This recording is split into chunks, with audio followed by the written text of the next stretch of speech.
cifra que daba el observatorio, se los criticaba mucho. Ahora... Por parte en el gobierno. Desde el gobierno anterior. Claro, pero muchos medios de comunicación todo el tiempo se hacían eco de estas investigaciones. Pero mal hecho, porque siempre trabajó seriamente el Observatorio Social. Bueno, está con nosotros alguien de justamente... Eduardo ¿no? Donza, que es investigador del ¿Cómo? observatorio. ¿Qué tal, Eduardo? Gracias por la invitación. No, por favor. Vinieron castigados, ahora me parece que se están recuperando. Bueno, depende quién, ¿no? ¿Quién les está dando credibilidad ahora y quiénes no? ¿Y quiénes lo hacían antes y quiénes no lo hacían? La verdad es que nosotros no hacemos mucho un seguimiento de eso. Son dos lógicas diferentes, lo que es la lógica política de los funcionarios y la lógica de investigación, la lógica académica. ¿Qué pasó para este cambio desde el año pasado a este? Son creo que 4 meses, ¿no? La diferencia de los números. Sí, exactamente. 4 meses. ¿Qué pasó? Sí. Nosotros habíamos medido en el mes de diciembre del último trimestre un 29%. Sí. ¿no? Y este incremento, bueno, fueron varios factores. Por un lado, el arrastre de la inflación, que hace varios años que está en valores importantes, y después una parte de la devaluación que pasa a precios, es decir, eso no, la población en general lo conoce, que cuando hay devaluaciones, una parte no sé si lo de ese conoce. porcentaje. Me parece que sí, porque que hay experiencia en campaña Macri venía diciendo que iba a hacer una devaluación, él lo llamaba a la salida del cepo, pero había que saber que era básicamente lo mismo. Y muchos alertábamos que eso iba a ser trasladado a precios, pero sin embargo... Te recuerdo que Kicillof devaluó 20%, claro, no por nada tampoco. En enero no, bueno, no estoy haciendo una competencia de quién devaluó más. No, yo lo que expreso es que en general todos los economistas dicen eso y la población por la experiencia lo sabe, no cuando hay deslizamientos de la devaluación, sino cuando hay puntualmente, como en esta última, en enero del 2014 o lo que fue en el 2012. Pero Eduardo, lo que va a hacer ahora el impacto de las tarifas va a ser brutal. Porque claro, todavía no... ¿Va a ser peor que la suba de precios, cree usted, los precios de los alimentos y demás? Claro, acá hay factores que van en contra y otros que van a favor de bajar la tasa de pobreza. Un factor que ya está incluido es el aumento de las jubilaciones y las pensiones no contributivas. Eso por ley que se tienen que aumentar cada 6 meses. De la asignación universal por hijo también ya está puesto y también por decreto lo que se amplió el porcentaje de trabajadores que cobran la asignación universal por hijo. Como efectos positivos, negativos que van a venir es lo que usted dice, lo que es el aumento del transporte, que va a tener mucho peso en el Gran Buenos Aires. En otras ciudades del país, no porque ya por estos desfasajes que son bien sabidos de los valores del transporte. Lo que son los servicios en los hogares, ¿no? Lo que es la luz, el gas. Y después, en una segunda instancia, lo que va a ser positivo es cuando empiece y se defina la negociación colectiva. Es decir, ahora estamos como en el peor momento, con precios nuevos y salarios viejos. Claro, ¿no? sin duda. Pero ahora, esa negociación colectiva debería estar alrededor de qué porcentaje para usted, viendo cuáles fueron los aumentos. No sé qué porcentaje deben estar. Lo que pasa es que la negociación colectiva es fruto y es consecuencia de una negociación entre privados, entre un sector privado, los empleadores y los trabajadores, que también dependiendo de la rama. Algunas ramas son muy dinámicas, muy activas y pueden negociar bien a favor de los trabajadores, y otras que tienen niveles de productividad más bajos o incrementaron menos su productividad, esos trabajadores están más perjudicados. Eduardo, me pareció muy importante lo que usted dijo al principio, ¿no? Y esto hay que entenderlo y creo que todos los argentinos lo tenemos que aprender porque somos uno de los pocos países que todavía no lo entendió. La inflación genera pobreza, usted lo dijo. ¿Es así? ¿La inflación genera pobreza? La inflación genera, sí, es decir, nosotros venimos de muchos años de una inflación importante. Los niveles de pobreza que teníamos estaban siempre rondando el 28, el 29%, según nuestros datos siempre. Es decir, que hubo una mejora importantísima desde la crisis del 2001-2002 hasta el año 2009-2010. Y ahí que se dio como un estancamiento de la mejora de la pobreza. Sí, la indigencia, que es el indicador que mide cuántas familias no tienen ingresos suficientes para cubrir los alimentos, tuvo una tendencia constante a la baja. Y ahí se nota bien cómo las políticas contracíclicas, lo que se conoce técnicamente como los programas de transferencias condicionadas, la principal, más extendida, la asignación universal por hijo, tiene efecto para cubrir los que son los gastos de alimentación. pero Claro. no alcanzan para salir de la pobreza, para tener una vida digna. Y ahí es donde el mercado de trabajo es el que tiene que dar esas soluciones, ¿no? Por eso tenemos una pobreza No es el Estado, sostenida. digamos. No es Es el el empleo Estado, público, es el Estado público claro. fomentando la creación de trabajo privado, digamos. Claro, porque está bien la separación que usted hace, porque si no podemos entrar en esquemas que no son sustentables en el tiempo.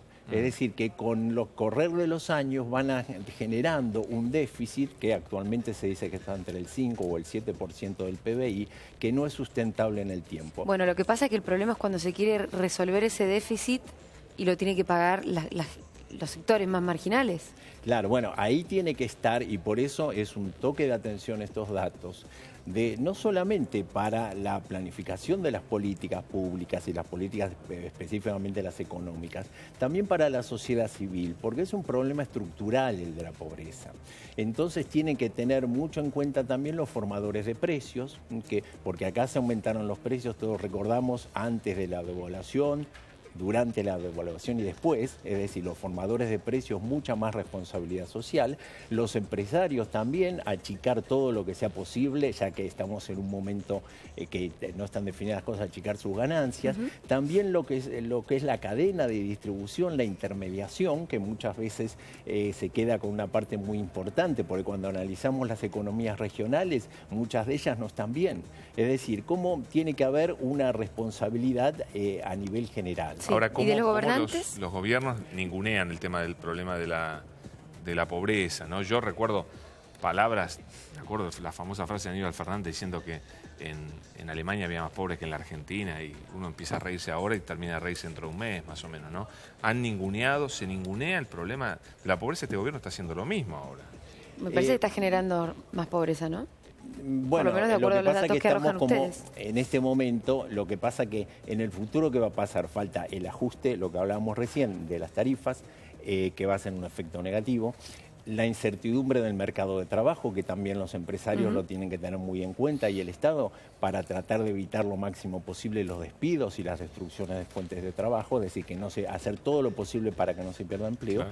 Y después las consecuencias del aumento de ingresos de la negociación colectiva, de los trabajadores no registrados, que tienen también otra lógica propia, y de los cuentapropias. De eso nos va a quedar un balance que ojalá sea positivo. Si Dios quiera.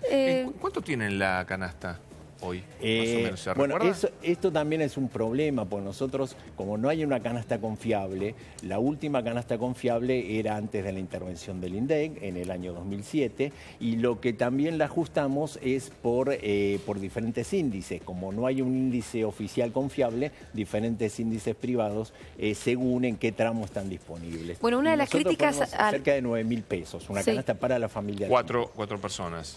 Dos personas, Mayores. un matrimonio y dos chicos pequeños. ¿Cómo miden la pobreza ustedes? Además, bueno, ahora sabemos que uno de los parámetros es una canasta de 9%. ¿Dónde la miden? ¿En qué territorio? ¿Cuánta gente está en la muestra? No, en la muestra tenemos 5.600 hogares. Es una muestra representativa de las ciudades de 80.000 habitantes y más. Con respecto a áreas geográficas, son ciudades más chicas que la encuesta permanente hogares oficial, ¿no? Estamos tomando otra área geográfica. Recién hablábamos de las responsabilidades de esto, y estaba pensando cómo muchos de los funcionarios de este gobierno son egresados de la UCA, de hecho la gran mayoría. ¿Usted qué les diría? Siendo que comparten esta institución tan emblemática, ¿no? Mauricio Macri, Eugenia Vidal, el propio Dietrich, Andrés Ibarra. ¿Le falta un poco de sensibilidad o nos parece? No, mi función no es dar ningún mensaje, ¿no? Sino solamente yo soy un investigador que me dedico al mercado de trabajo, a la medición de los ingresos. Hay una preocupación desde el año 2002 en la Universidad Católica, y por eso se creó algo que se llama el Observatorio de la Deuda Social, porque en un tiempo donde no se hablaba, lo que más se hablaba era de la deuda externa y no se hablaba de la deuda social.